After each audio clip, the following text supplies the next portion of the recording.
साथियों नमस्कार। आप सभी का स्वागत है हमारे चैनल पे। साथियों छोटी सी एक गुजारिश है कि ज़्यादा से ज़्यादा लोग हमारे चैनल को सब्सक्राइब करें।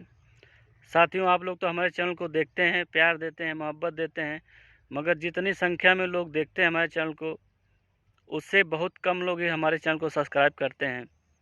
क्योंकि हमारा जो चैनल है वो कॉर्पोरेट टाइप का नहीं है, बड़ा नहीं है, छोटा ही है, लेकिन हमें आप लोग की सहयोग की ज़रूरत है। हम अपने समाज की आवाज़ को उठाने का काम कर रहे हैं। ऐसे में आप लोग हमारा सिर्फ सहयोग करिए कि हमारे चैनल को सब्सक्राइब करें। साथियों हम बात करना चाहते हैं चंद्रशेखर आज़ाद जी, जो भीम आर्मी संगठन बनाए, और भीम आर्मी संगठन देखते देखते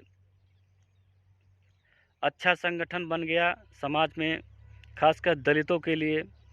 जहाँ कहीं भी दलितों पे अत्याचार होता था उत्तर प्रदेश के अंदर, वहाँ पे चंद्रशेखर आज़ाद पहुँच करके उनकी बात को उठाते थे, शासन प्रशासन तक उनकी बातें पहुँचाते थे।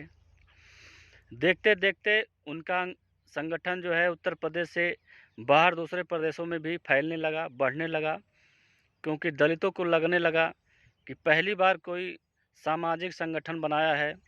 राजनीतिक संगठन तो था ही, बहुजन समाज पार्टी और अन्य भी संगठन थे, लेकिन सामाजिक संगठन जो था वो कोई नहीं था, वो भीम आर्मी थी। और भीम आर्मी का संगठन बना करके पूरे देश में फैला दिया चंद्रशेखर आज़ाद ने। इसमें दलितों में बड़ी खुशी थी कि उनकी आवाज़ को उठाने वाला भी कोई और आ गया है। जिस दिन पूरे देश में इनका संगठन फैल गया, उसके बाद इनके दिमाग में पता नहीं क्या आया कि कोई इनके दिमाग को भर दिया। वो भीम आर्मी संगठन को चलाने के बजाय वो राजनीतिक संगठन बना लिए, अपना पार्टी बना लिए आज़ाद समाज पार्टी। और आज़ाद समाज पार्टी को जो है आगे बढ़ाने के लिए वो मेहनत करते रहे। ज़मीनी नेता हैं, ज़मीन पे जा कर के काम करते हैं। साथ ही मनवादी मीडिया जो है उनको ज़्यादा लाइट देता है। लगभग जितने भी मीडिया कर्मी हैं, मेन स्ट्रीम की मीडिया चंद्रशेखर आज़ाद को ज़रूर बुलाते हैं, उनकी बाइट लेते हैं, उनका चेहरा चमकाने के लिए कोशिश करते हैं ताकि बहन जी का कोई तोड़ मिल जाए। बहन जी को कमज़ोर करने के लिए ज़्यादा हाईलाइट उनको किया जाता है, ये मेरा मानना है। क्योंकि जितना उनके चेहरे पे या उनके कामों को ऐसे दिखाया जाता है जैसे जो है बहन जी का कोई विशेष महत्व तो नहीं है, इनका महत्व तो ज़्यादा है। लेकिन हमारा समाज जो है चंद्रशेखर आज़ाद जी को भीम आर्मी संगठन जब चलाते थे तो उनको बहुत ही मानता था, और आज भी मानता है। ऐसा नहीं कि उनकी जो है मान्यता कम हो गई हमारे समाज में, लेकिन उनको राजनीतिक तौर पे नहीं, सामाजिक तौर पे, क्योंकि समाज से जुड़े हुए थे, समाज की बात उठाते थे, तो भीम आर्मी संगठन इसीलिए इतनी तेज़ी के साथ बढ़ गया पूरे देश के अंदर। अगर हमारे दलित लोग नहीं चाहते तो इतनी तेज़ी के साथ उनका संगठन नहीं बनता। खैर, राजनीति में आने के बाद 2022 का इलेक्शन देख लीजिए। 2022 का इलेक्शन में ये अखिलेश यादव के साथ हो गए, जयंत चौधरी के साथ हो गए। 1-2 सीट मांग रहे थे, लेकिन वो सीट दिए नहीं। मीडिया के सामने आकर के रो करके गिड़गिड़ाने लगे कि भाई हमको कहे थे सीट देने के लिए, हमारे साथ उन्होंने धोखा कर दिया। खैर इस बार थोड़ा सतर्क थे 2024 के लोकसभा चुनाव के लिए, और लगभग 2 साल से एक सीट को चुना है उन्होंने। नगीना सीट है, वो सहारनपुर में पड़ता है, और सहारनपुर से चंद्रशेखर आज़ाद आते भी हैं। वो नगीना सीट जहाँ पे बहुजन समाज पार्टी का इस समय का जो है एमपी है गिरीश चंद्र जाटव, उसी सीट से ये लड़ना चाहते हैं। 1-2 साल से 1.5 साल से वो मेहनत भी कर रहे हैं, और उम्मीद ये लगाई जा रही थी कि जिस हिसाब से सपा के टच में थे, आरएलडी के टच में थे, तो सपा जो है इनको जो है जिस सीट से लड़ेंगे, नगीना सीट से लड़ेंगे, उस सीट से कोई प्रत्याशी नहीं उतारेगी। लेकिन चंद्रशेखर को हराने के लिए या चंद्रशेखर के खिलाफ समाजवादी पार्टी के नेता अखिलेश यादव ने अपना प्रत्याशी घोषित कर दिया है। उनका नाम है यशवीर सिंह।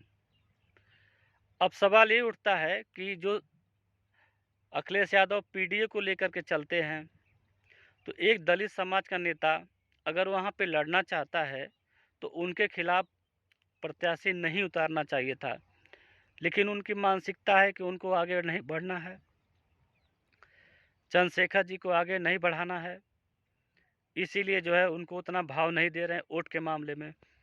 हालांकि जो उपचुनाव हुए थे खतौली तौली का, वहाँ जा कर के चंद्रशेखर आज़ाद आरएलडी के पक्ष में वोट मांगे थे, परिणाम भी ठीक हुआ।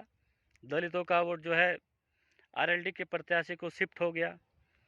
लेकिन सवाल ये उठता है कि क्या चंद्रशेखर आज़ाद वोट दिलाने के लिए हैं, और वोट लेने की बारी आती है तो वो लोग प्रत्याशी घोषित करते हैं।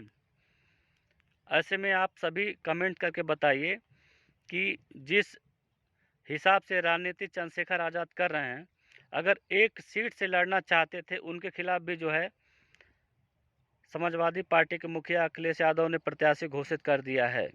तो क्या मतलब वो चाहते हैं कि चंद्रशेखर आज़ाद सांसद बन जाए? उनकी मानसिकता है कि वो सांसद बनाना चाहते हैं?